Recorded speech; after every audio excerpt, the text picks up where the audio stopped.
Guys, ito nagbabalik tayo dito kay Vivo ngayong December 5, 2024 para sa latest update. O ito guys, ang mga naghahanap po ng Vivo, ito na po yung ating update ngayon for December 5, 2024. Unahin na po natin ang kanilang budget phone. Ito po yung kanilang Vivo Y03. Guys, good news kasi si Vivo Y03 ay very affordable. Ito po yung pinaka-affordable sa lahat ng mga model po ni Vivo. Yan, for Vivo Y03 guys, ito may dalawang variants po tayo dito na pwedeng pagpilian. Yan, check po muna natin ang design nito. Guys, ito bali may dalawang variants ito, isang 4GB RAM, 64GB. Ang price po nito guys ay 4,399.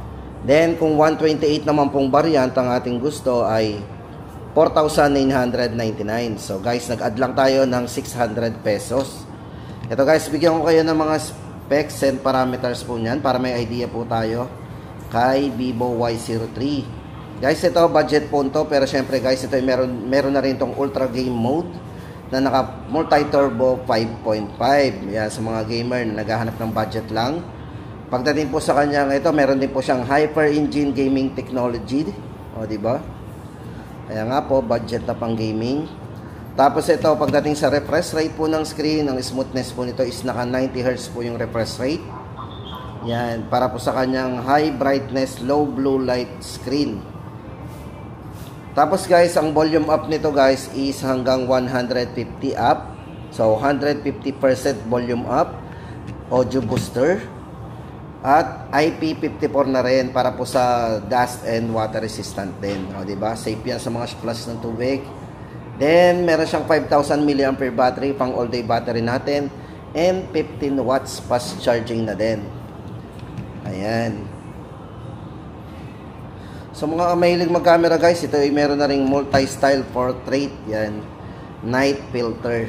O, yan. Kompleto na rin po itong ating Y03. Sa mga naghahanap po ng budget lang dito kay Vivo. Ito yan. Ulitin po natin ang price nito guys. 4,399. 64GB and 4,999 sa 128GB. Then guys, ito naman yung kanilang bagong release. So yan, sa mga naghahanap po ng bagong release dito kay Vivo, ito guys yung kanilang Vivo Y19s. Guys, ito yung bagong release po ni Vivo, yung kanilang Vivo Y19s. Ito guys, check muna natin ang design nito. Yan, close up look muna tayo. Ganda ng design nito guys ha. Ayan. So Vivo. Guys, ito para dito kay Vivo. Yan, check po natin yung kanyang ito guys, maganda dito. May dalawang variants din po tayo dito na mapapagpilian. Yung variant po nito, unahin po natin yung isang variant guys ito. Yan, para po sa isang variant ito na 8GB RAM 128. Meron po siyang 8GB RAM 128. Para po sa presyo guys noon ay 6,499 o 6,499. Then yung kanyang 256GB, meron po siyang 16GB maximum RAM, 256 ang internal storage, 8,499 naman. So meron silang 2,000 na difference pagdating sa presyo. Tapos guys, unang-una sa highlights po ng kanilang ito, si Vivo Y19s, unang-una dito yung kanyang battery. Meron po siyang 5,500 mAh battery. Meron din siyang 4-year battery health. O, di ba? Tapos pagdating sa kanyang volume, ito ay merong 300% volume. Tapos ito guys is naka dual speakers. So meron siyang dual speakers. So malakas ang sounds natin dyan. Then pagdating sa kanyang IP rating, dust and water resistant, ito po ay IP64 na. Medyo mataas po yung IP64 niyan. Yan. Guys, para po sa mga ibang specs and parameters nito guys, yan.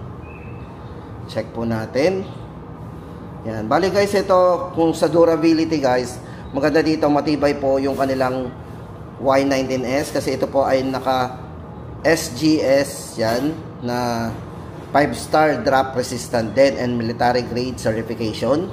So kahit mapatak yan accidentally, matibay yan, makakasurvive yan. So, meron din po siyang dynamic light system. Pagdating po sa kanyang main camera guys, ito ay merong 50 megapixel po para sa kanyang night AI camera. Yan. So charging, 15 watts, fast charging na. O ayan guys, sa mga naghahanap po ng latest model dito kay Vivo, para po sa dalawang variant, ulitin po natin, 8GB, 128, 6499, then 8GB RAM, 16GB RAM maximum, 256 po ay 8,499.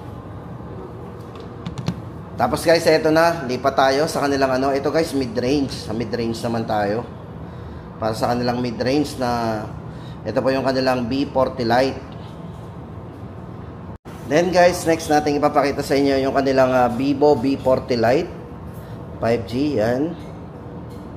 Ito guys, 5G. May dalawa pong variants guys itong kanilang ano yung kanilang 256GB dito kay Vivo. Dito kay Vivo B40 Lite po ay merong 4G at meron din po tayong 5G. Ito guys, unahin natin ang kanilang 4G. Ito po ay merong maximum RAM na 16GB, maximum RAM din. 256 po internal storage. Then expandable po guys to up to 1TB. Yan, expandable storage. Ito guys, para doon sa kanyang ano muna, unahin natin ng 4G na presyo nito. Yan, 13,999. Then kung 256 naman po na 5G, ito ay mag-add lang tayo ng 2,000, magiging 15,999. Naka 5G na po tayo. Then, hindi lang yun guys, meron din po sila ditong 512GB. Kung gusto natin ng 512GB naman, so mas malaki talaga internal storage. Ito guys, 18,999. So, ayan guys. Bali guys, yung kanilang 512 po, yan po ay merong maximum RAM na 24GB maximum RAM. 512GB na. O, diba? Expandable din up to 1TB. Para po sa mga ibang specs and parameters guys, ito, check natin yung mga specification po niyan. Unang-una po dito guys, yung kanyang 80 watts. Pagdating sa charging po nito, ito yung naka-super charge pump na 80 watts plus charge po with yan 5,000 mAh large battery.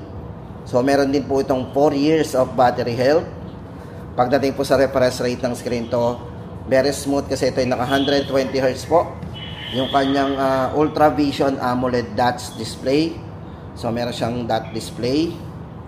Then, equipped na rin po ng IP54 ito. IP64 po yan. Dust and water resistant.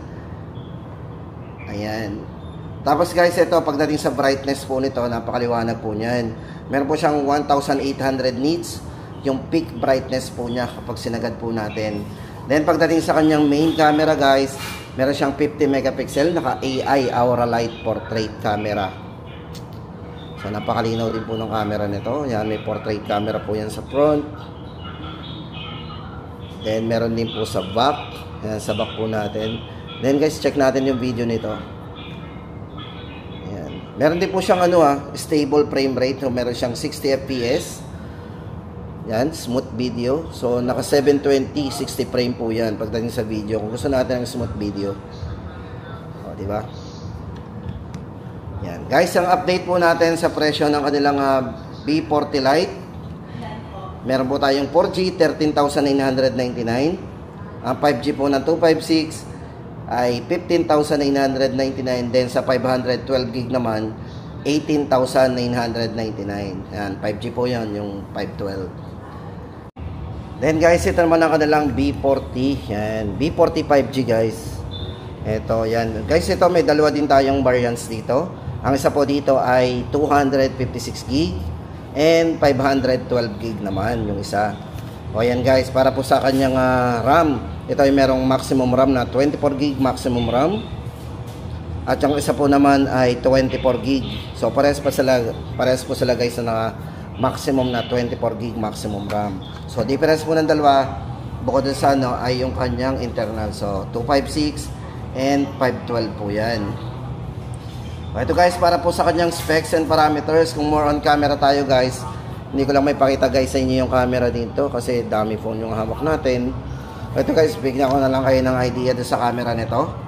Ito guys, ginamitan po to ng size camera para sa all main cameras niya. So meron din siyang multifocal point, focal portrait dito sa camera niya. Then, syempre, Aura Light, AI Aura Light, portrait, and syempre, naka 3D studio lighting po yan. Then, sa battery guys, ito, check na natin ang battery nito. Ito po ay merong 5,500 mAh battery. Naka Blue Bolt battery po yan.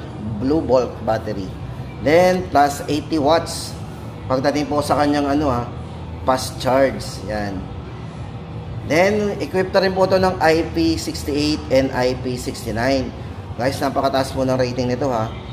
Kasi ang alam ko, IP68, 1.5 meters ang lalim, pwede siyang madrop sa tubig, up to 30 minutes. Pero yung IP69, so guys, hindi ko alam mga idea, so check natin yan. O, dalawa yung kanyang gamit IP68 and IP69, dust and water resistant. Then, naka Qualcomm Snapdragon 7 Generation 3 po ang ginamit sa kanya. So, naka Qualcomm Snapdragon 7 Generation 3 mobile platform ang ginamit sa kanyang processor. Yan. Para po yan guys sa kay Vivo V45G. Yan po yung ating latest update.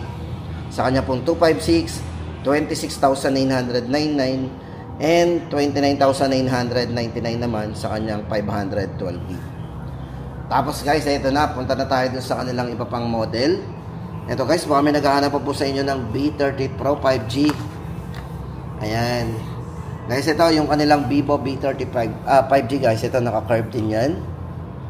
Kung gusto po natin ng mga curve. O ito guys, ganda rin hawakan ito ha. Kung more on camera din tayo guys, ito ginamitan dito ng ng size co-engineered na camera. So, para sa kanyang portrait system with Aura Light. Nightography guys, tama-tama ito sa mga mahilig mag-selfie o mag-camera sa gabi. So, guys, ang ginamit dito, syempre guys, naka Sony yan. Sony lens ang camera na ginamit dito. Yan po yung naka IMX 920 sensor ang ginamit, napakataas. Yan. Pagdating po sa kanyang protection guys, ito ay merong 24 layer of protection. Tapos pagdating sa charging, ito ay naka 80 watts. Fast charge na rin. Diba? Then yung nipis nga pala guys, ito medyo may kanipisan talaga to. Ito ay merong 7.45mm para sa kanyang ultra slim design o slim design. Naka 3D curved screen po to. Yan, check natin. At ito po yung ginamitan ng dual stabilization. Dito kay Vivo, yung kanilang Vivo V30 Pro 5G. Dalawa po ang gamit na stabilize dito guys. So, meron siyang OIS and Electronic Image Stabilization o EIS. So, ayan guys, para sa latest update natin, Vivo V30 Pro 5G. 5G po yan. 34,999. Naka 512GB na po tayo. Tapos guys, hindi lang yan. Ito, kumustahin naman natin ang kanilang Vivo Y28. O ayan, sa mga nagtatanong po sa atin ng Vivo Y28. Ito guys, may dalawang variants din po ang Vivo Y28. Check po natin yung dalawang variant nito. Ito guys, for Vivo Y28, kung hanap natin ay mataas na battery. Ganda ng kulay nito guys, naka glass back design. Meron po siyang 6,000 mAh battery or big battery with 44 watts fast charging na din. Bilis na rin ito 44 watts. Then naka IP64 na rin po yan para sa kanyang dust and water resistant. Safe na safe po yan sa mga splash ng tubig. Then pagdating sa volume up po nito, may 300% volume up po yan. Dual speaker and audio booster. Tapos guys, hindi lang yan sa mga gamer, naka multi turbo 5.5 po yan plus game mode. O diba? High brightness display with eye protection screen. So may malinaw pong screen pero maganda dito, safe ang mata natin kasi meron siyang eye protection screen. At yung refresh rate ng screen to guys, naka 90Hz na rin yung refresh rate ng screen. Ayan. Meron po itong maximum RAM na 16GB maximum RAM. Ayan. 256 po ang kanyang internal storage. O may malaki na rin po tayong internal storage dito.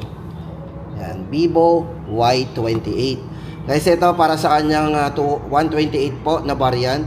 7,999. Then kung 256 naman, 9,999. Okay. Tapos guys, ito na Vivo. Guys, ito Vivo Y18. Yan. For Vivo Y18, meron din po tayong dalawang variants na pwedeng pagpilian dito. Ang isa po dito guys ay merong maximum RAM na 12GB 128 internal storage. Ang price po nito guys ay 6,499. Then kung 256 naman, meron siyang maximum RAM na 16 gig RAM. 256 po ang internal storage niya. Guys, ito, presyo po niyan ay 7,499. Konti lang ang difference ha. Ito guys, para sa kanyang specs and parameters, unang-una po dito, syempre naka 90Hz po yung refresh rate ng screen. Para sa kanyang high brightness display. Yan, meron din siyang 5,000 mAh battery, pang long lasting battery. Then camera, meron siyang 50 megapixel para sa kanyang portrait camera. IP54 na rin po para sa dust, water resistant. Then syempre, Android version po nito is 14 na latest version po ng Android natin, 14 OS. Ayan guys, para sa latest update po natin sa presyo ng kanilang Vivo Y18. Sa mga naghahanap po ng Vivo Y18, 7,499, 256 and 128 po, 6,499. Ayan guys, ang ating latest update dito kay Vivo.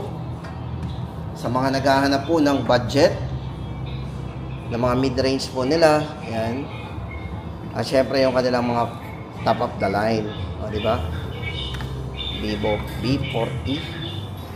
At yan guys, dito nagtatapos ang ating update dito kay Vivo ngayong December 5. Sana'y nakatulong tayo sa mga naghahanap pa lang at napaplano pa lang bumili ng mga cellphone. Especially guys, ngayong December, pang regalo sa ating mga mahal sa buhay. So, see you guys sa mga next vlog natin.